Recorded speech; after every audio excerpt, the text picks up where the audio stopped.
I began a massive lecture to explain the difference between their simple farming life and our complex, sophisticated society.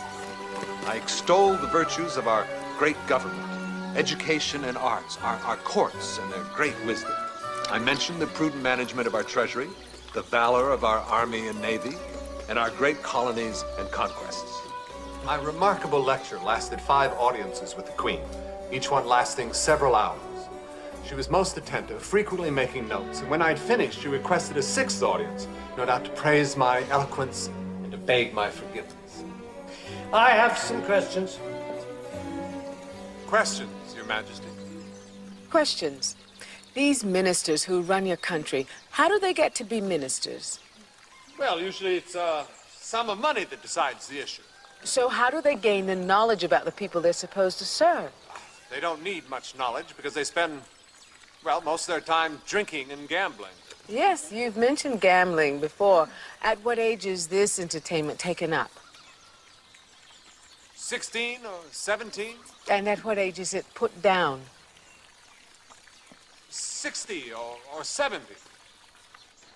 In your courts, how much time is spent in determining between right and wrong? Oh, trials last weeks or months, at great cost to those involved. Doesn't it mean the poor have no recourse to the law? Well, the poor are too busy working to need justice. Do your lawyers ever plead cases which manifestly they know to be wrong? Of course. That's their job. And this amuses you, does it? To mock our institutions. No, I was trying to defend them. That was the whole point. You said your taxes raised more than 5 or 6 million, and yet the state spends more than double that amount. How can a kingdom spend more than it receives in taxes? Well, that's simple. We just borrow more from ourselves. I have to say that you're doing yourself no good by trying to make fools of us. But it's the truth. And your wars. Our wars. Why are you always attacking people? What business have you to leave your shores unless to trade? Well, often we have to defend ourselves by attacking before we've been attacked, thus gaining the element of surprise. And this standing army of yours, why is it standing? In the midst of peace amongst a free people, why do you need such a massive force of weapons and men? I began to crumble, to lose my way. I stuttered and hesitated. Really, I've heard enough. We have other patients to see. But I haven't finished yet. The whole purpose of... I said I've heard enough. The history of your country seems to consist of nothing more than a squalid string of conspiracies, rebellions, revolutions, murders, and massacres.